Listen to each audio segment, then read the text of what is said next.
Hello everyone, happy September!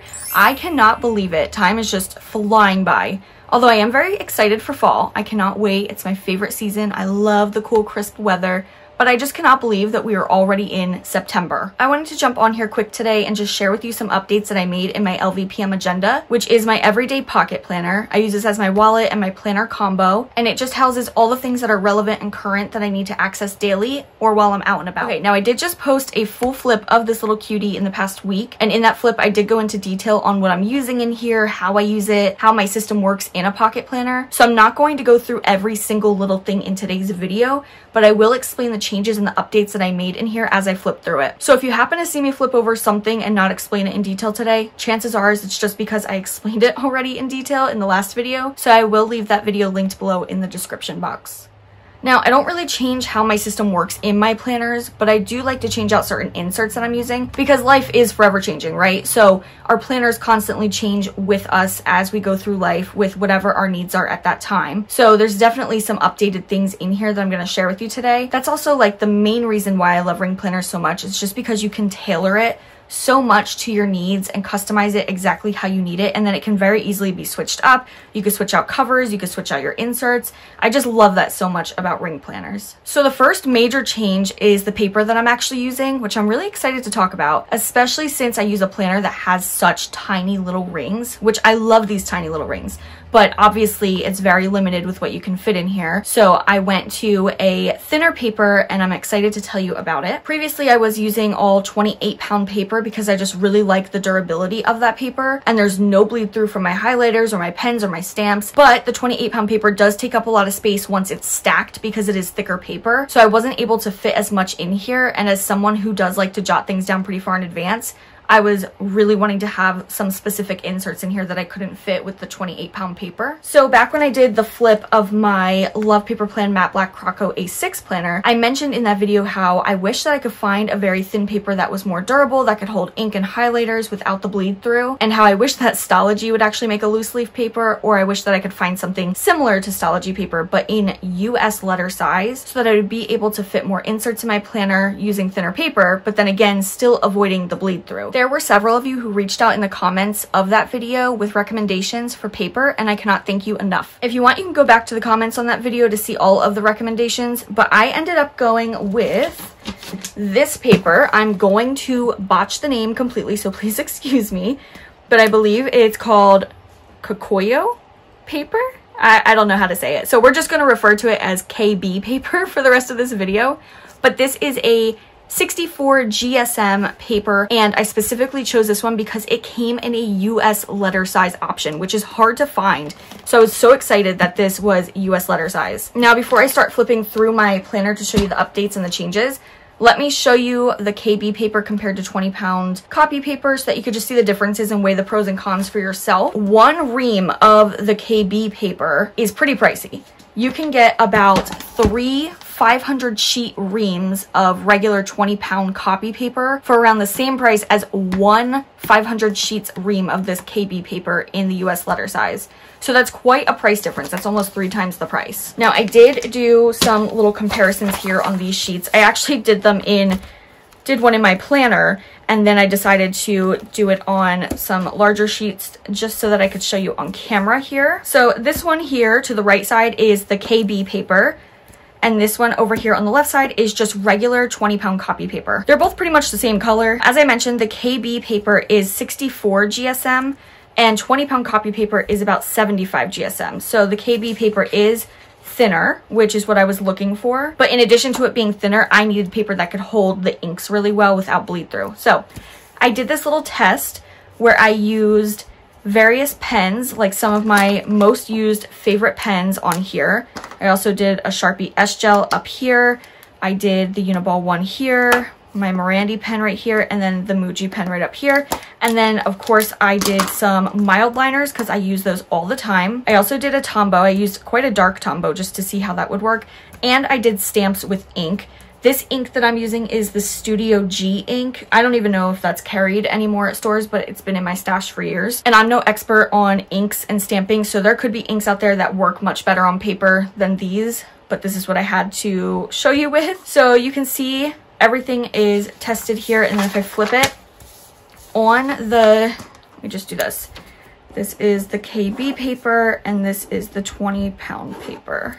So on the KB paper, you can see all of the swatches here. There's no bleed through except the very, very, very end. I'm not sure if you can see that. The very end of the mild liners there, it started to bleed through, but I think it's because I just apply so much pressure, like right when I get to the end of striking it through the page. But it's very minimal. It does not bother me. It just looks like shadowing to me. The Tombow did not go through the KB paper at all, and I used a very dark Tombow. The pens did not go through. It's just shadowing, no bleed through. And then the ink from the stamps did start to bleed through a little bit, but I stamped it really, really hard because I wanted to see how well it could hold it. If you stamp much lighter, it doesn't bleed through, it will just shadow. Then on the 20-pound paper, you can see that the mild liners bled through more than these ones, and that the Tombow actually started to bleed through as well on the ends. The stamp inks bled through, and there's also still lots of shadowing. Now, to some, this may not seem like much of a difference, but for me, for somebody who hates bleed through on paper, it makes a difference to me. I don't mind shadowing. Shadowing never bothers me, but bleed through does bother me just because I am not able to read what I have written on the back side of my sheet, and I don't like that. So I just wanted to show you a little quick comparison just so that you can see for yourself in case you were interested in trying this paper out. The KB paper is also a little bit more smooth than the 20-pound copy paper, so I do like that. My pens write really nice on it. The highlighters work really nice. And I did a little test here and here where I wrote on there and then I used a mild liner and went straight through it immediately after. And there's no smearing or smudging, so you can go ahead and highlight as long as you have quick drying pens, of course, like these pens are quick drying. But even though the paper is really smooth, it didn't smear the ink or anything like that. I'm really loving the KB paper so much in my pocket planner, even though it does cost a little bit more. I personally think it's worth it for me, particularly in this planner, just because the tiny rings. I also did not have to use many sheets of this because the type of inserts that I am printing on are ones that stick around in my planner for a while, which I'll show you when I flip through, because they're like master lists and just trackers and logs that I work off of and things that I reference, so I won't have to reprint them as often as like a daily or a weekly style insert. I love that I can have everything I need on a day-to-day basis in my pocket planner since this paper is so thin and there isn't much bleed through at all with my highlighters, unlike the 20-pound copy paper. So I do think that this paper helps me get the most out of a compact tiny ring style planner. All right, now let's do a quick flip, and then as I go through this, I'll just tell you the things that changed or things that I updated in here. Also, my planner is usually not this packed, like it usually doesn't stick up like this. However, I do have sticky notes on a lot of pages covering private information, which I usually do for flips. There are some inserts that I'm actually going to be removing soon, which I'll talk about when I get to them. And I have all of 2025 in here now that I printed on the KB paper, so I'll show you that as well. So my planner's looking a little extra fluffy right now, but a few of the things will be coming out soon. All right, so not really any changes over here. I just moved my little spooky season ghost to the front here. Looks cute. And then again, I printed things on the KB paper. So I took these task reminders and like triggers lists and I printed them on that thinner paper. And I really like it. I think it printed well. They're nice and thin. They don't take up as much space because before they were on the 28-pound paper. And you can see there's definitely some shadowing. You can see the words from the page in front of it, but I don't think that it looks bad. It's not like disrupting what I'm reading on here. It's not bleeding through, so I really like that. And then my inbox section, that's still the same. This was my little tester, and then I figured I would make it on the bigger sheets just to show you all the comparison. And then oh, on the back here, I did have a little note. So this is just for your reference if you're trying to figure anything out with the paper. 20-pound copy paper is 75 GSM. This KB paper is 64 GSM. And Stalogy paper, which I absolutely love and I like to rip it out of my old Stalogy notebooks and use it, is 52 GSM, according to Google. I don't actually know if the 52 GSM is accurate because in the actual description on Amazon, it doesn't tell me that, but I Googled it and it said 52. So the KB paper is between 20-pound paper and Stalogy paper as far as the thickness. Now, since I was reprinting all of these inserts to fit in here better, and I knew I would have to rewrite things, I figured I would take the opportunity to change my inbox section to a different style of list insert. So I am using insert 097. This is one of my favorite list inserts. Using this instead of my coded inbox insert, which you've seen in so many flips. But I just love this insert so much because it has the key built into it and it has the wider lines, because I can write very small. So if I have a line item that needs more info, I can just write tiny and write like 2 lines worth in one line so that I can fit it. But basically this is just a master inbox list of certain things that I just need to keep somewhere on paper to refer back to.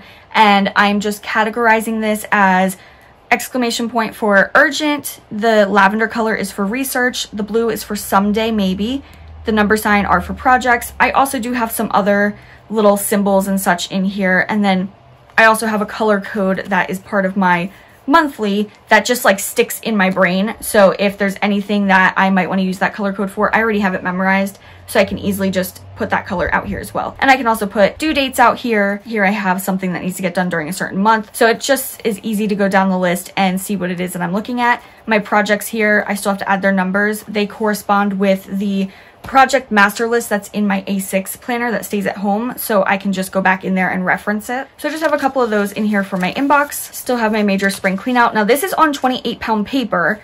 This is on the KB paper. So this is thicker paper, so I might just take, there's only a few things left on this list. I might take them and just transfer them into the inbox so that they're somewhere still. Then I can remove this and it'll just kind of give me a little more space. And then I still have my order tracker, my return log, and my library books tracker here, and all of these are now on the KB paper. And like I said, there is shadowing, but there's really no bleed through. I mean, I'm using highlighters on it. These are my mild liners, and I'm using pretty inky pens, so I think that they look really good. I still need to put my books to read one in here where I'm using this column as like a rating and whatever, and start and finish dates, but I still need to just get it out of my other planner and put it in here. This is still the same. New release is still the same. Now I did use little stamps on here, and now this is again all the KB paper, and I still use little stamps on here. These did not bleed through. There was some shadowing, but because I didn't stamp it really heavy, there was no bleed through. Then I just have some Stalogy paper, and you probably can't tell, but the Stalogy paper is a little bit thinner than the KB paper, but I just really like both these papers a lot. Little packing list, and then my shopping list, and this is on 20-pound copy paper. I was not going to print or rewrite this on the KB paper just because I don't use highlighters or anything on this. I just use pen, so the 20-pound paper is just fine for that. My agenda section. So an update here in my agenda section is that I'm using this monthly overview sticky note here to track school stuff. So I just kind of want to have a place where I can get a quick glance at if there's school closings, half days, and then what the specials are each day for my daughter, and then if she's packing or buying lunch for school. Now I was tracking on, let's see if I can find it. So I was tracking on like this, a weekly tracker. And you can see here I was using a line for school lunches. P was for packing, B was for buy. And then school specials, I just abbreviated them and had them written here so that I knew if she needed to have sneakers that day, if it was gym or dance or whatever was going on at school. But I am going to be removing these. I'll talk about that when I get there. So what I wanted to do was have it shown on a monthly scale on a very easy sticky note. I can get rid of it at the end of the month and put in the new one because I don't need to save this information. So I just have all of the specials abbreviated on here so that I know what's going on that day in the rotation. And then at the beginning of each week, we sit down and we review the lunch menu at school so that she can choose a day or two to buy and then the rest of the days to pack. So then I know what days she's going to be packing and I need to have something ready for her, or what days she's buying so that I can make sure that her lunch card has money on it. So pretty simple, just a little school overview. And then I reprinted all of these reference inserts as well on the KB paper. And so you can see, again, there's some shadowing, but no bleed through. I have a ton of mild liners crossing off the months here, and it did not bleed through onto the front of it, so that is great. And this takes up so much less space now. Again, with my perpetual calendar, that's also on the KB paper. Everything's on the KB paper unless I say otherwise. And then here I have my monthly tracker. So instead of the sticky note that I had in here, which again was right here before, I decided to go ahead with the insert version of it. So I have just certain things that I have to get done on a monthly basis here. And I have 2024 on the back side since we're nearing the end of 2024. I'm using the key code just to code it, seeing what area of my life it pertains to. And then that helps me work on things in batches. If something has to do with, you know, cleaning around the house, I could do multiple things at the same time. or if something is like admin, just like making phone calls or shredding papers, updating calendars, I could do that all at the same time just to get things done quicker and more easily. And I left the front side set up for 2025 so that once we're done with 2024, I could still use this insert just on this side so I don't waste any of the sides. So it's already ready to go with the things that I just like to keep track of on a monthly basis. Now my month on 2-page inserts, I'm still using the 28-pound paper for 2024 just because it has so much stuff already written on it. I am not rewriting this. However, for 2025, I did go ahead and I printed all of my 2025 monthlies right here on the KB paper. So this is thinner, as you can see.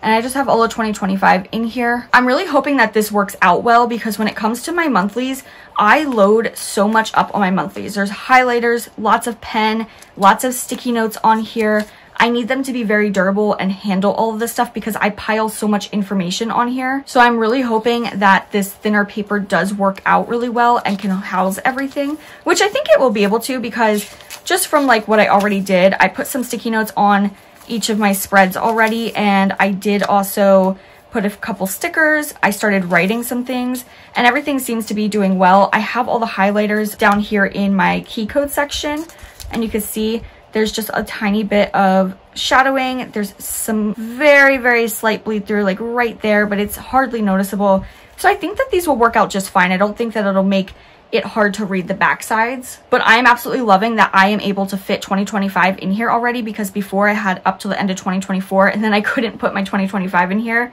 because it was on the 28-pound paper. So I like that this is in here. Back here again with my weekly trackers. So I really love the way that I was using these, which I explained in detail in my last flip. But like I even said in that video, I was not sure how long it would last because I am never good with using like a daily type of tracker. It never works for me. I tend to just not write every little thing down I do in a day. I don't come back and tick things off in a timely manner. I don't know what it is. I really don't. It's not ingrained in me, so I'm not going to try to force it. So I am going to be removing my little weekly trackers in here, which I only have one sheet anyways. But I also did go back to using a notebook in the back of my planner, which I will show you when I get back to that towards the end of the video. And in that I keep brain dumping lists for my day or my week, whatever I need to. And then also I do keep on my monthlies, which I showed in the other video, a specific sticky note that is sectioned by each week so that I can write down a few just really important tasks or reminders for the week. So I still have a place where I can put that information that is specific to the week, which is why I loved having weeklies in my planners before, so I could have a place to put that info. But since I'm doing this system is working out well for me right now. So I'm going to continue this, and then when I get to that week, I already have those important things written down that are specific to the week. And I have those on every single one of my monthlies. So yeah, I am going to be removing this, but I feel like what I'm doing in place of it works out better for me than after that. Oh, this insert is not released yet. It's just in test mode still. Hopefully sometime like during this month, I'll release it in the shop. I'm just constantly testing out new layouts and ideas. So there's usually something floating around in here that I'm just like trying out. Now my business section is pretty much all the same. I did go ahead and reprint all of the guides and the reference info and whatnot on the KB paper, which helped create space. But I did leave my inventory fold-out tracker and my content fold-out tracker on the 28-pound paper because I've been using that for a very long time and there's years worth of info for Plan with B on them. So I am not taking the time to rewrite them at all. They're just going to stay on the 28-pound paper, which probably works out better just because there's so much packed on those. So they're nice and durable. But everything else in this little section, I did go ahead and put on the KB paper. I also do keep some inserts in here for master task lists that are specific to Plan with B. It's something that I like to do just because I try to keep my Plan with B stuff off of my main inbox because I like to work off of master lists and logs for everything out of my planner. So I like keeping these separate so that I can just focus specifically on that. And this is still all the same. And then my reference and log section, this is also still the same, just again printed on the KB paper so that I can fit everything. And there's not much in here, just a few things that I like to reference. This is the same. Now we get to my notebook back here. So if you watched my previous video, which was the flip of this planner, you probably saw at the very end of the video that I tested to see if I could fit a notebook back in here. And I was so happy that it fit because I wasn't sure due to the size of this planner. I just never tried it in my LVPM because it's such a compact little planner. I just didn't think that it would fit. But I gave it a try and it did fit, and I was so happy. Using a notebook in the back of my planner is something that I just always used to do, and I really, really missed it.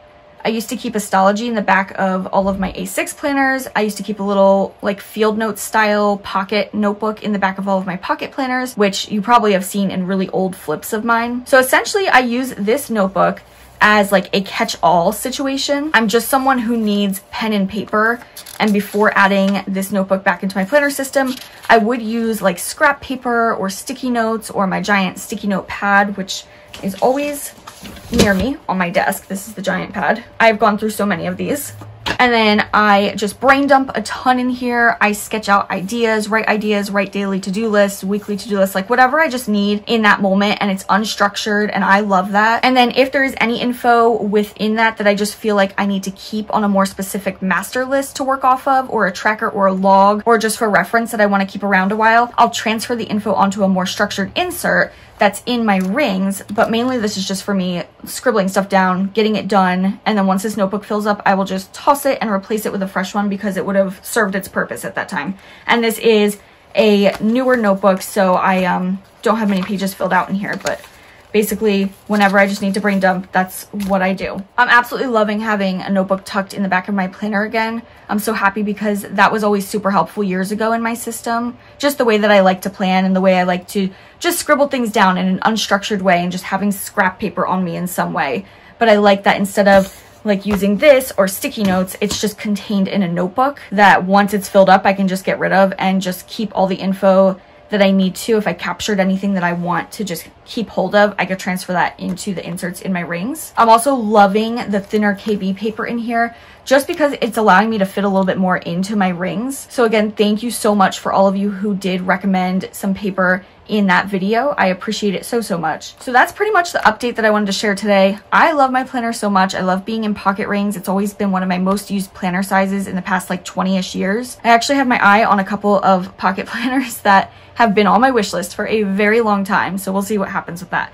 But I just love pocket size so much. I love smaller compact planners, and I just love this little cutie. Like, it's so compact and so lightweight and so easy to carry around, and it has everything that I need that's just relevant and current right now, and I could easily change things out as I need to. So I just absolutely love it. Feel free to follow me over on Instagram, which is at _planwithb_ because that is where I am the most active. I share posts there almost every day for planner inspo, tips and tricks, as well as whenever I have like new freebies or new shop releases or sales, just all kinds of stuff. I hope that you enjoyed today's video and that you got some inspiration for your own planning systems. Thank you so much for watching, and I hope to see you in the next one. Bye!